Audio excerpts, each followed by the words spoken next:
In March 2025, Yann Diomande had never played a single minute of professional football. By late October, he was scoring his first Bundesliga goal for RB Leipzig, and by December, according to a report from the CIES Football Observatory, was the fastest rising young asset in the global game by value.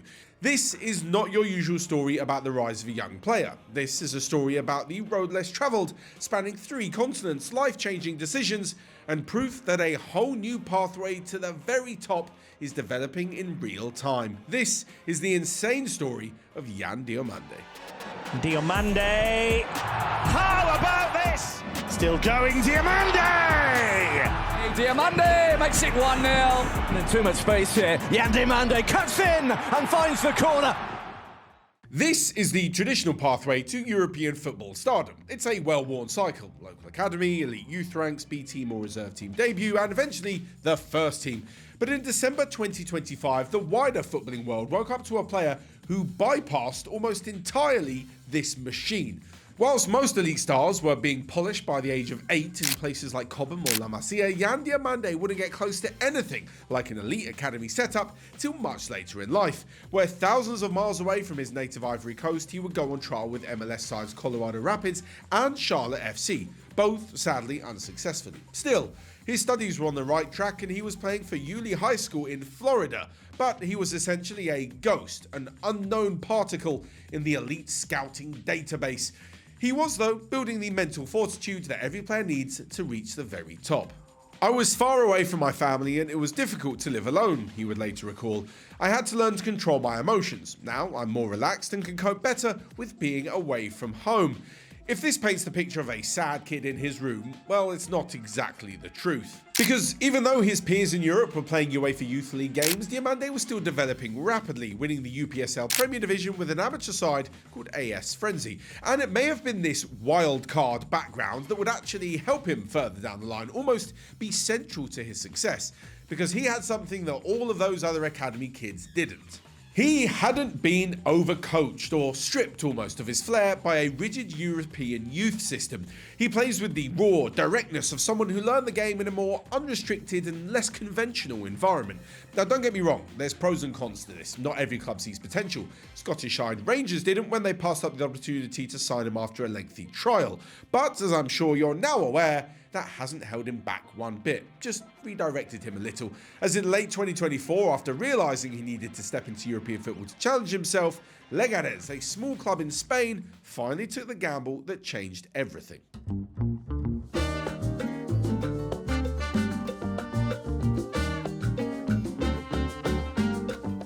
Now at this point, you may be wondering, as I did myself, how on earth did they find out about him? It's hardly as if Leganés have a worldwide scouting system that could unearth talent in a small town in Florida. Well, in the name of curiosity, I did some digging. As it turns out, they sort of do, through a company called Blue Crow Sports Group. It's basically an American company that owns or part owns various football teams across the world and puts a huge amount of money, data, and strategy into all of their major decision making, including, of course, talent identification. So take that information, add it to what we already know about Yann Diomande's seemingly unstoppable talent, and add in the fact that this Blue Crow Sports Group own a controlling stake in Spanish side Leganés. Yeah, you can see where this is going. The Madrid-based club agreed a deal for Diomande, and given his lack of experience in any professional setup, initially viewed him as a reserve player, but his spark was too bright to contain.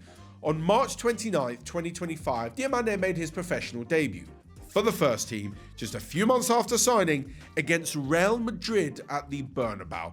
To go from amateur football in Florida to facing Kylian Mbappe, Vinicius Jr. and everyone else in just a few months is a narrative jump that shouldn't be possible. But he didn't just participate, he stood out.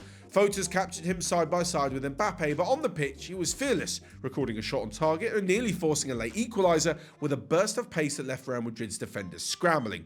Sometimes all it needs is a spark to light the ignition, and this was it. A few weeks later, he scored his first professional goal against Espanyol and would then go on to record a couple of assists as well, all before the season was out. It's here that yet another global footballing network entered the conversation, one that I'm sure you're aware of, Red Bull.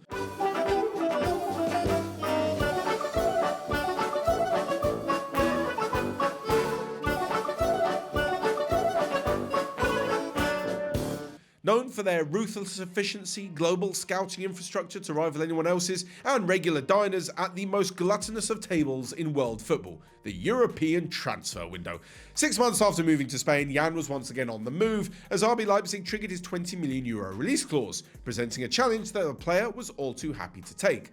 After all, for a guy who idolises Cristiano Ronaldo and wants to play like Vinicius Jr., his words, not mine, it's no surprise that, second to the football pitch, he realised that his development also lies in the gym, stating in Spain, "I only had to worry about playing football. But here," he's obviously talking about Germany, "I have to go to the gym. You have to push yourself harder on the pitch. I go to the gym to get stronger because it's much more physical here." Does that sound like anyone we know? So aside from all this talk of his origin story and how he ended up where he did, what actually makes him such a unicorn of a player, a rarity in the modern game? Well, again, in his words, he's a player with high intensity who likes to dribble, and said that in order to become top tier, he needs to score goals. Good God, he really is a Cristiano regen, isn't he? It's no coincidence then that upon signing him, RB Leipzig's director of sport, Marcel Schäfer, said that we look for players with physical ability, who can create chances and who can finish attacking actions.